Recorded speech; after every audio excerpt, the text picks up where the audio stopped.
Pagi itu, suara tangisan bayi pecah di antara tumpukan daun singkong. Bukan ayam, bukan kucing, tapi bayi merah yang ditinggalkan begitu saja. Siapa sangka, dari tanah yang keras dan dapur berasap, cinta seorang nenek penjual singkong justru menumbuhkan keajaiban yang tak pernah ia bayangkan. Assalamualaikum warahmatullahi wabarakatuh. Halo sahabat Fokus Kisah. Semoga kalian semua selalu dalam lindungan Allah Subhanahu wa Ta'ala, diberi kesehatan, umur yang berkah, dan rezeki yang melimpah. Kali ini kita akan bercerita dari sebuah dusun kecil di pinggiran Garut, Jawa Barat, tentang cinta yang tak terduga, tangis seorang bayi, dan ketulusan hati seorang nenek penjual singkong. Sebelum lanjut, jangan lupa klik subscribe, like, dan tulis komentar kalian tentang pelajaran apa yang bisa diambil dari kisah ini. Yuk kita mulai. Kabut tipis masih menyelimuti desa kecil di kaki Gunung Papandayan saat langkah kaki renta itu melintasi jalan setapak yang basah oleh embun. Nenek Marni, tubuhnya sudah bungkuk dimakan usia, memanggul keranjang anyaman penuh dengan singkong rebus yang baru saja ia panaskan dari dapur berasap semalam. Di usianya yang hampir 70 tahun, ia tak pernah mengenal kata libur. Setiap pagi, sebelum ayam sempat berkokok, ia sudah siap dengan balutan kain batik lusuh dan kerudung hitam yang tak lagi hitam. Keriput di wajahnya adalah saksi bisu dari ribuan pagi yang ia lewati dalam perjuangan mencari sesuap nasi. Hidup Marni memang tak pernah mudah. Ia tinggal seorang diri di sebuah gubuk reot di ujung desa. Dinding rumahnya dari bilik bambu yang banyak bolong, sementara atapnya yang seng pernah dijahit sendiri menggunakan kawat karena bocor di sana-sini. Tapi baginya, rumah itu adalah surga kecil. Tempat ia menumpahkan tangis, tawa, dan doa yang kadang hanya dijawab oleh nyanyian jangkrik malam. Setiap harinya, ia menjajakan singkong rebus dan daun singkong yang ia petik sendiri dari kebun pinjaman milik tetangganya yang iba. Ia menolak dikasihani, selalu menjawab bantuan dengan senyum, "Terima kasih, tapi saya masih bisa nyambung hidup, nak." Sungguh, semangat hidupnya jauh lebih muda dari usia yang terukir di KTP-nya. Pagi itu, seperti biasa, ia menapaki jalan menuju ladang dengan langkah pelan. Gerobak kayu kecilnya, hasil warisan almarhum suaminya, ia tarik perlahan.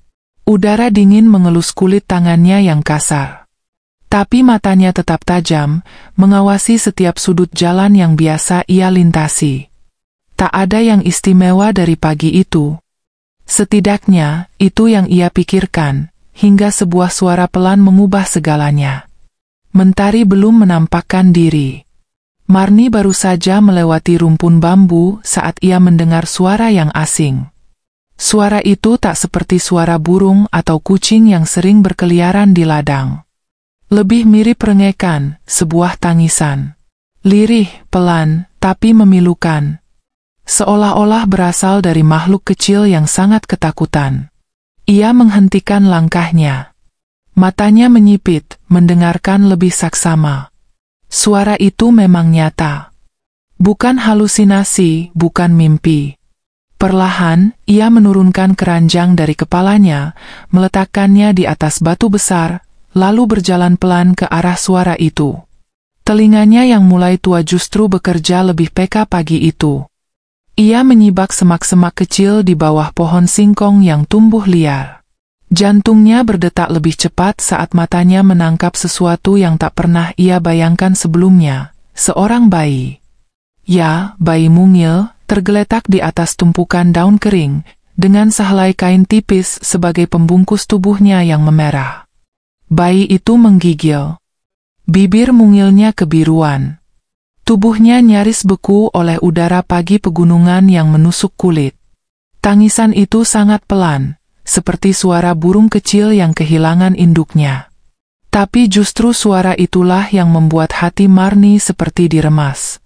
Ia bukan hanya sedih, ia merasa hancur. Bagaimana mungkin ada manusia yang tega membuang makhluk sekecil ini di tengah kebun? Di tempat sunyi seperti ini? Tanpa pikir panjang, Marni berjongkok. Tangan tuanya bergetar saat ia mengangkat tubuh kecil itu ke pelukannya. Hangat tubuhnya ia alirkan semampunya. Ia segera membungkus bayi itu dengan selendang yang biasa ia pakai untuk menahan dingin. Bayi itu terus menangis, tangis lirih yang seolah meminta tolong. Matanya menatap Marni, seakan tahu bahwa wanita tua ini adalah satu-satunya harapan hidupnya. Nah, astagfirullah, siapa yang tega begini? Lirih suara Marni di antara isakan. Tangannya mengelus kepala bayi itu perlahan, mengusap rambutnya yang tipis. Ia melihat luka lecet di pipi bayi itu, mungkin karena digigit serangga atau tergores ranting. Ari-ari sang bayi masih menempel, dibungkus seadanya oleh kantong plastik bekas. Pemandangan yang memilukan. Marni tak sempat berpikir panjang. Ia harus menyelamatkan bayi ini. Ia bangkit berdiri, menahan rasa sakit di lututnya yang lama tak bersujud karena rematik. Ia ambil kembali keranjangnya, lalu memasukkan bayi itu dengan hati-hati, membaringkannya di atas daun singkong yang masih segar. Ia tutupi dengan kain dan selendang, lalu menutup bagian atas keranjang agar tak terlalu dingin. Pagi itu, bukan singkong yang jadi jualannya. Pagi itu, hidupnya berubah total. Perjalanan pulang menuju gubuknya, ia tempuh dengan langkah tergesa. Tak seperti biasanya. Ia tak lagi memikirkan hasil jualan. Ia hanya ingin membawa bayi ini ke tempat aman. Rumahnya memang tak punya ranjang empuk atau selimut hangat. Tapi hatinya penuh kasih sayang. Dan itu lebih dari cukup untuk menyelamatkan bayi malang itu dari maut. Sampai di rumah, ia segera menyalakan api di tungku kayu yang sudah setengah runtuh. Asap mengepul ke langit-langit rumah. Ia panaskan air di panci tua yang karatan, lalu mencari kain bersih, bekas gorden zaman dulu yang masih ia simpan. Dengan telaten, ia lap tubuh bayi itu, membersihkan kotoran yang menempel, membuang sisa tali pusat dengan air hangat dan daun sirih seperti cara orang tua dulu. Ia tak punya susu, tak punya bubur bayi. Tapi ia pernah belajar dari ibunya bahwa air gula merah bisa sedikit memberi tenaga pada bayi. Dengan sendok kecil, ia teteskan cairan hangat itu ke bibir mungil bayi tersebut. Perlahan, tangisnya reda. Bayi itu memejamkan mata, entah karena kenyang atau karena akhirnya merasa aman. Nak, kamu selamat sekarang. Tenang ya, ada nenek di sini, bisiknya sambil mengayun tubuh bayi itu di pelukannya. Setelah semuanya tenang, Marni duduk di sudut dapur. Tubuhnya bersandar pada dinding bambu yang dingin.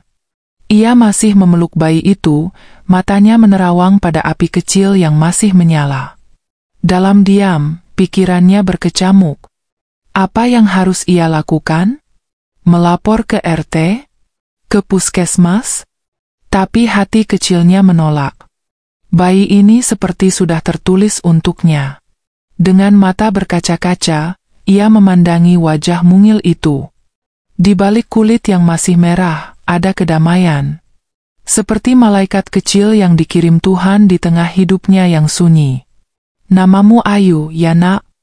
Karena kamu cantik dan semoga hidupmu kelak seindah namamu, ucap Marni lirih. Sejak detik itu, rumah kecil di ujung desa itu tak lagi sunyi. Ada tangis, ada tawa, ada kehidupan. Nenek Marni tak lagi sendiri. Ia memiliki seseorang untuk dijaga, untuk disayang, untuk diberikan cinta yang tak sempat ia berikan saat anak-anak kandungnya dulu memilih merantau dan tak pernah kembali. Hari-hari yang biasanya sepi di rumah kecil nenek Marni kini berubah. Sejak Ayu datang dalam pelukannya, waktu seakan berlalu lebih cepat. Marni tak lagi hanya berkutat dengan tungku dan gerobak singkong, tapi juga harus mengayun, menyuapi, dan menenangkan tangis bayi mungil itu. Ia belajar kembali menjadi seorang ibu, padahal ia sudah lama sekali lupa rasanya. Pagi-pagi sekali, Marni akan bangun lebih awal dari biasanya. Sebelum matahari menyentuh pucuk pohon, ia sudah merebus air, mencuci kain-kain kecil, lalu menyiapkan air tajin yang ia buat dari sisa rebusan beras kemarin. Ia tahu betul air tajin bukan makanan bayi ideal, tapi itulah satu-satunya yang bisa ia berikan. Dan anehnya, Ayu tumbuh sehat. Ia jarang sakit, bahkan jarang rewel. Kadang Marni tertawa sendiri saat mengganti kain popok Ayu, teringat masa lalu ketika ia mengasuh anak-anak kandungnya yang kini entah di mana. Hidup memang seperti roda.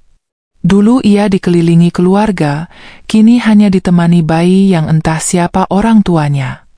Tapi bagi Marni, Ayu adalah jawaban atas sepinya hari, penyembuh luka masa lalu, sekaligus alasan untuk terus hidup. Tetangga-tetangganya mulai memperhatikan perubahan itu.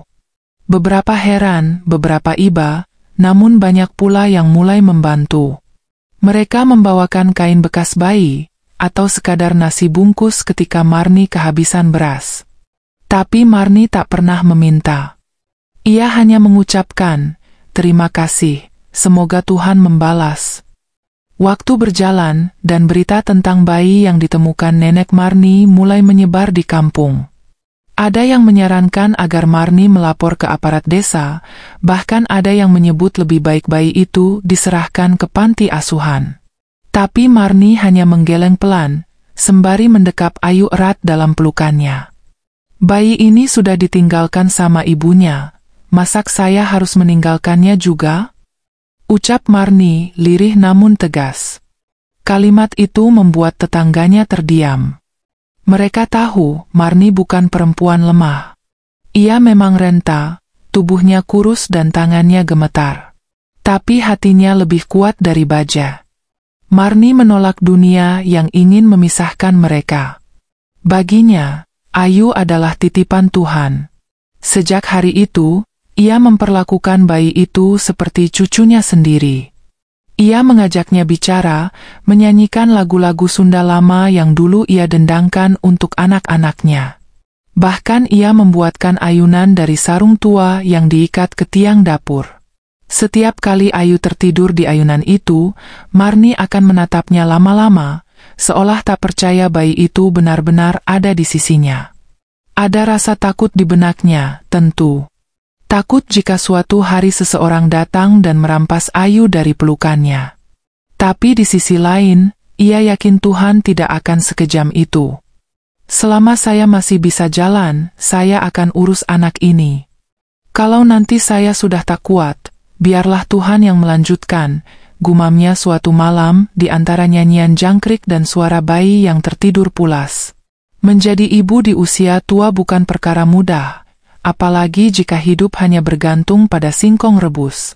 Tapi Marni tak mengeluh. Ia hanya beradaptasi. Jika dulu ia hanya berjualan pagi sampai siang, kini ia menambah waktu hingga sore hari. Kadang ia membawa Ayu dalam keranjang beralas kain, diletakkan di sudut gerobaknya yang tua. Warga desa mulai terbiasa melihat sosok tua itu berjalan sambil sesekali berhenti untuk menggoyangkan ayunan darurat bayi yang bergoyang pelan di gerobaknya. Di tengah teriknya matahari atau hujan yang tiba-tiba datang, Marni tetap berjalan. Kaki tuanya melangkah perlahan, namun mantap. Di pundaknya ada tanggung jawab besar, nyawa mungil yang harus dijaga. Seringkali dagangannya tak habis. Tapi ia tetap tersenyum. "Rezeki Ayu pasti cukup," katanya, penuh keyakinan. Di sela-sela jualannya, ia juga mulai menjual daun singkong yang ia ikat dengan tali rafia. Ia tahu, ibu-ibu di desa suka memasak sayur daun singkong untuk makan siang. Hasilnya memang tak seberapa, tapi cukup untuk membeli gula merah, beras setengah liter, dan sepotong sabun bayi. Kadang malam hari ia menangis diam-diam. Bukan karena lelah, tapi karena takut tak cukup kuat. Ia tahu tubuhnya semakin lemah, penglihatannya mulai buram. Tapi setiap kali melihat Ayu tertidur dengan damai di pelukannya, ia merasa ada kekuatan baru yang tak bisa dijelaskan. Seolah Tuhan meniupkan semangat ke dalam jiwanya lewat senyum bayi mungil itu. Bulan berganti bulan. Ayu tumbuh dengan cepat.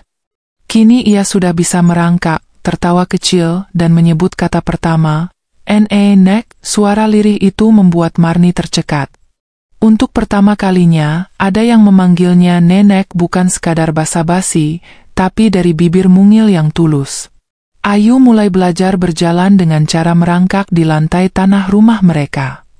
Marni menyambut setiap langkah kecil itu dengan tepuk tangan dan pelukan hangat.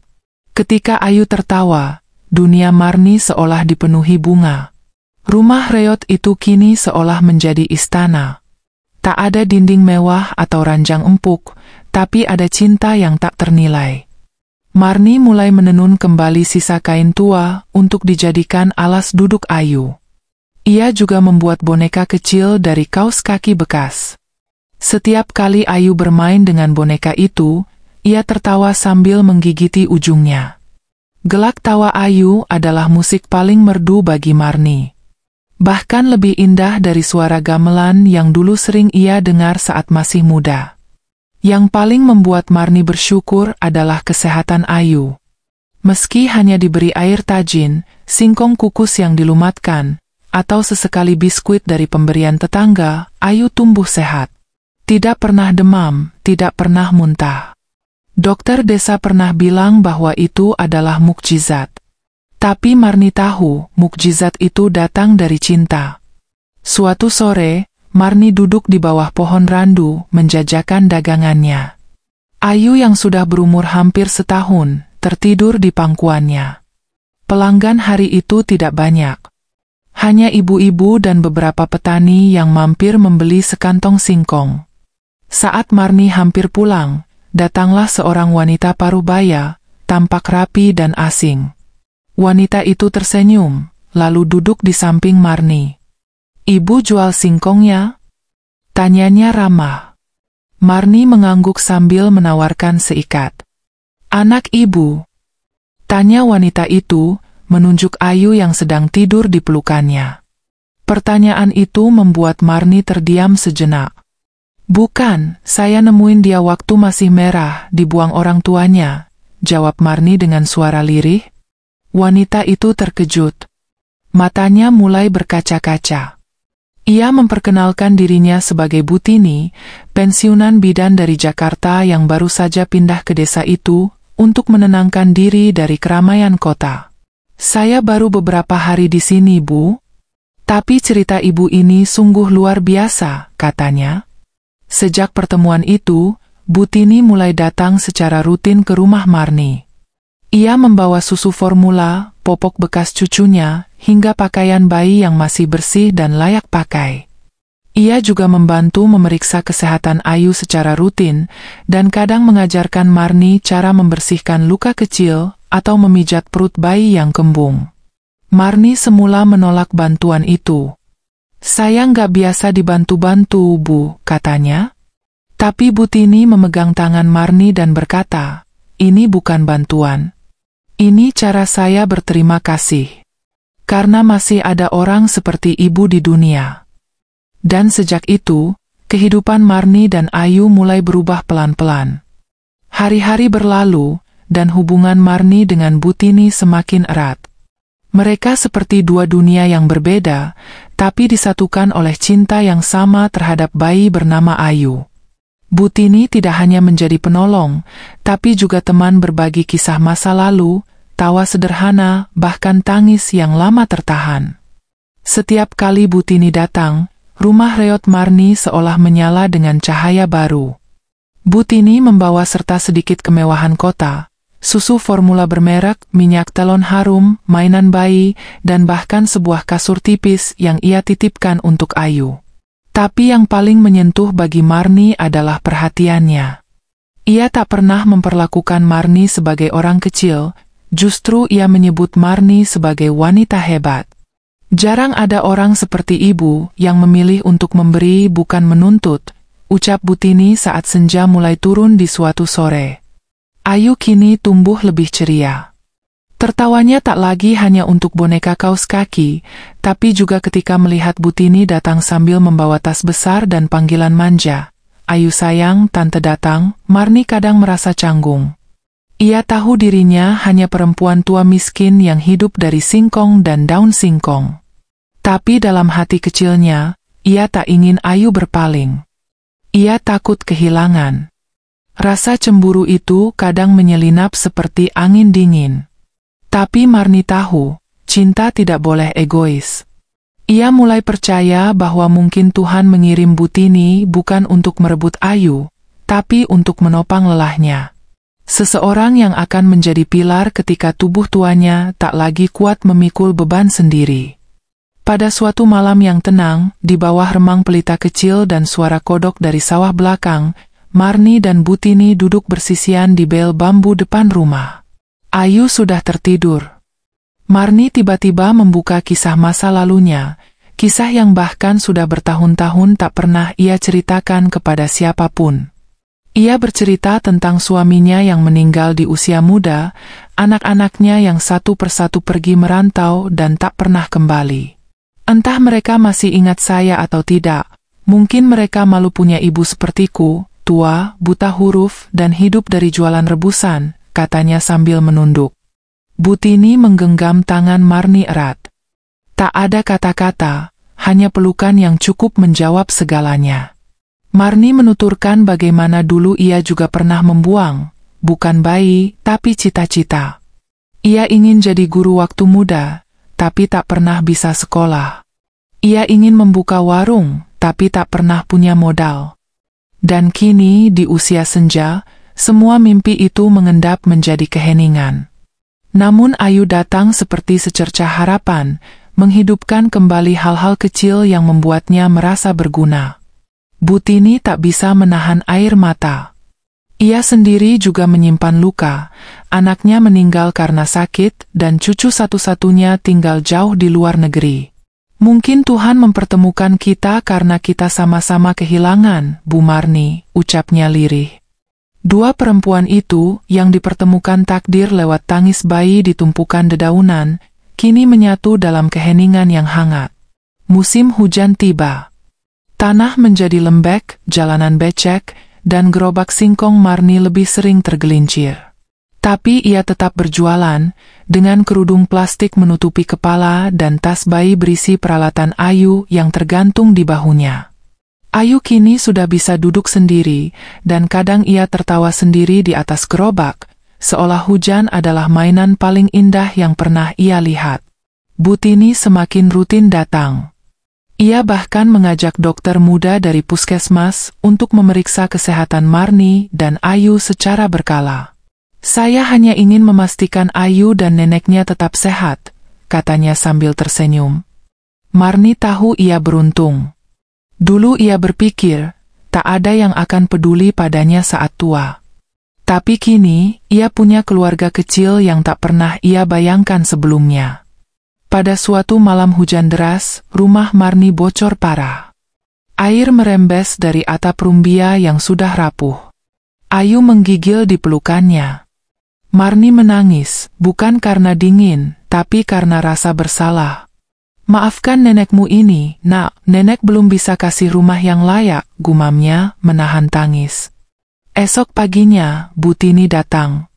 Tanpa banyak bicara, ia memanggil tukang, membeli genteng, dan memperbaiki atap rumah Marni. Dalam waktu seminggu, rumah reot itu berdiri lebih layak. Tidak mewah, tapi cukup untuk membuat Marni dan Ayu tidur tanpa khawatir basah. Marni tertegun, lalu memeluk Butini. Saya nggak punya apa-apa buat balas kebaikanmu, ucapnya. Tapi Butini hanya membalas, lihat senyum Ayu saja sudah cukup, Bu.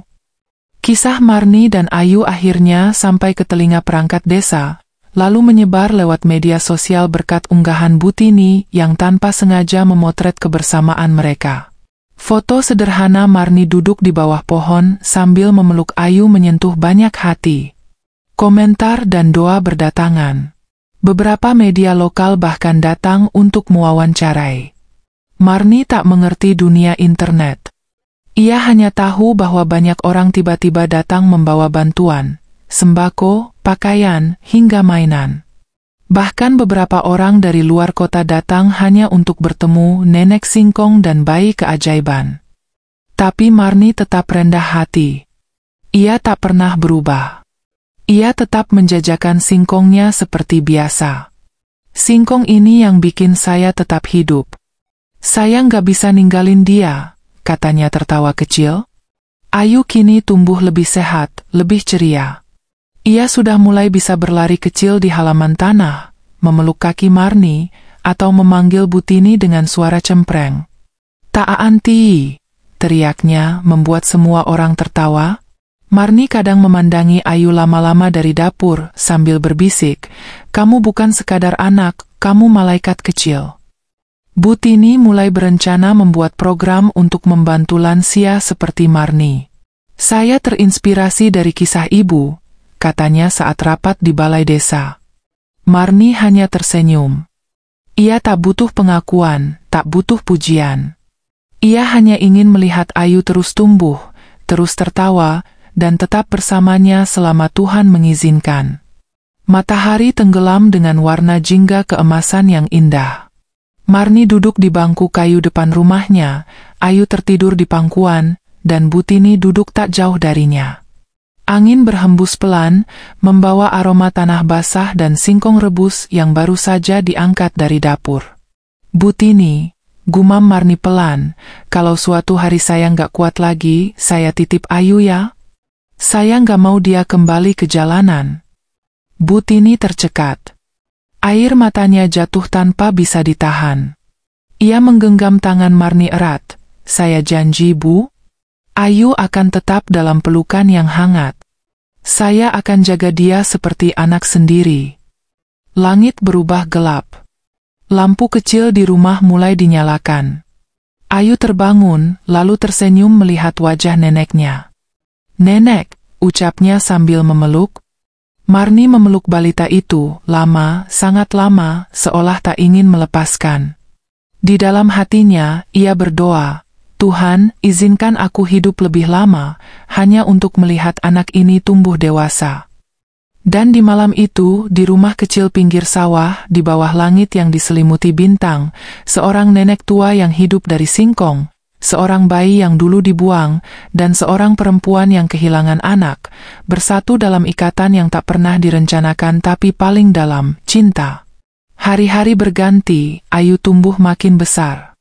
Rambutnya mengembang seperti kapas, pipinya makin tembam, dan langkah-langkah kecilnya mulai mengitari pekarangan rumah setiap pagi. Tapi tubuh Marni makin renta. Tangan yang dulu lincah mengupas singkong kini mulai gemetar, dan punggungnya makin membungkuk. Rasa nyeri di dadanya pun datang dan pergi seperti hujan bulan Juli, tanpa permisi. Ia tidak mengeluh. Setiap kali rasa sakit datang, ia diam dan menenangkan diri dengan menatap wajah Ayu. Ia tak ingin Ayu melihatnya lemah. Ia tahu, cinta harus ditunjukkan dengan kekuatan, bukan keluh kesah. Tapi dalam diam, kadang ia menangis di kamar, hanya suara jangkrik yang tahu betapa ia takut meninggalkan Ayu. Suatu pagi, saat hendak menyalakan tungku, tubuh Marni tiba-tiba limbung dan roboh. Ayu menjerit, dan tetangga langsung berlari menolong. Butini dipanggil, dan Marni dilarikan ke puskesmas. Ruang kecil berbau obat itu menjadi saksi saat tubuh renta Marni terbaring lemah dengan infus menancap di tangan. "Bu Marni kena serangan jantung ringan, mungkin karena kelelahan," kata dokter muda dengan wajah serius. Butini menggenggam tangan Marni yang pucat, sementara Ayu duduk di kursi plastik sambil menatap neneknya yang diam. Tangannya kecilnya sesekali menyentuh jari neneknya, seolah berkata, "Bangun, Nek." Hari itu, waktu berjalan lambat. Ayu terus menempel di sisi ranjang Marni. Ia tidak rewel, hanya sesekali menggoyangkan tubuh neneknya dengan lengan mungilnya. "Nenek, bangun," bisiknya berulang-ulang, tak tahu bahwa tubuh tua yang ia panggil sudah terlalu lelah untuk bangkit. Butini mondar-mandir di depan ruang perawatan. Hatinya hancur melihat perempuan tangguh yang dulu ia kenal sebagai penjual singkong kini tak berdaya. Ia tahu Marni tidak pernah memikirkan dirinya sendiri. Semua untuk Ayu. Segalanya untuk membuat bayi itu merasa punya keluarga, punya tempat pulang. Dalam keheningan itu, Ayu menempelkan pipinya ke dada Marni, dan seperti mukjizat kecil yang Tuhan kirimkan, Marni tiba-tiba menggeliat pelan. Matanya terbuka samar. Ia melihat Ayu, lalu tersenyum lemah. "Nenek belum boleh pergi ya?" gumamnya lirih. Butini yang melihat dari balik jendela langsung berlari masuk. Tangis haru pecah. Dokter segera memeriksa, dan semua orang bersyukur. "Ibu kuat sekali," kata dokter dengan kagum. Tapi Marni hanya menatap Ayu. "Anak ini kekuatan saya," ujarnya. Beberapa hari kemudian, setelah kondisi Marni membaik dan diperbolehkan pulang, ia duduk di depan rumah dengan secarik kertas di tangan. Ia memanggil Butini, menyodorkan surat yang ia tulis dengan ejaan sederhana dan tulisan yang sedikit gemetar. "Saya cuma nulis seadanya, takut kalau tiba-tiba saya nggak sempat pamit," katanya. Surat itu bukan tentang harta. Marni tak punya apa-apa selain dinding bambu dan tungku tanah. Tapi surat itu berisi harapan. Tentang Ayu. Tentang mimpi-mimpinya. Tentang pesan agar Ayu tidak pernah merasa dibuang, meski ia bukan dari rahim Marni. "Tolong jaga dia seperti engkau menjaga anakmu sendiri, Butini. Jangan biarkan ia merasa tak punya siapa-siapa," tulis Marni. Butini membacanya sambil menangis. Ia memeluk Marni erat-erat. "Saya janji, Bu. Saya akan jaga Ayu. Tapi ibu juga harus janji, jangan menyerah. Ayu masih butuh ibu," ucapnya lirih. Dan malam itu, untuk pertama kalinya, Marni merasa tenang. Seolah beban berat yang ia pikul selama bertahun-tahun sedikit demi sedikit mulai ringan. Ia tahu, Ayu tidak akan sendirian. Tak lama setelah itu, datang surat dari pihak desa yang menyampaikan kabar bahwa rumah Marni akan direnovasi atas bantuan dari yayasan sosial yang terinspirasi kisahnya. Bahkan, Ayu diusulkan untuk mendapat beasiswa dari usia dini hingga sekolah dasar. "Ini berkah karena ibu merawat bayi yang dulu dibuang," kata kepala desa sambil tersenyum. Marni menangis terseduh. Ia tak pernah menyangka, kasih yang ia berikan tanpa pamrih bisa mengubah hidupnya. Rumahnya yang dulu bocor kini atapnya kokoh. Dindingnya diganti papan, dan tungkunya diganti kompor kecil bantuan. Tapi yang paling membahagiakan bagi Marni adalah melihat Ayu tumbuh sehat, tersenyum lebar setiap pagi, dan memeluknya erat sebelum tidur. Butini juga sering datang dengan membawa buku cerita, mengajarkan Ayu membaca, menyanyi, dan mengenal warna.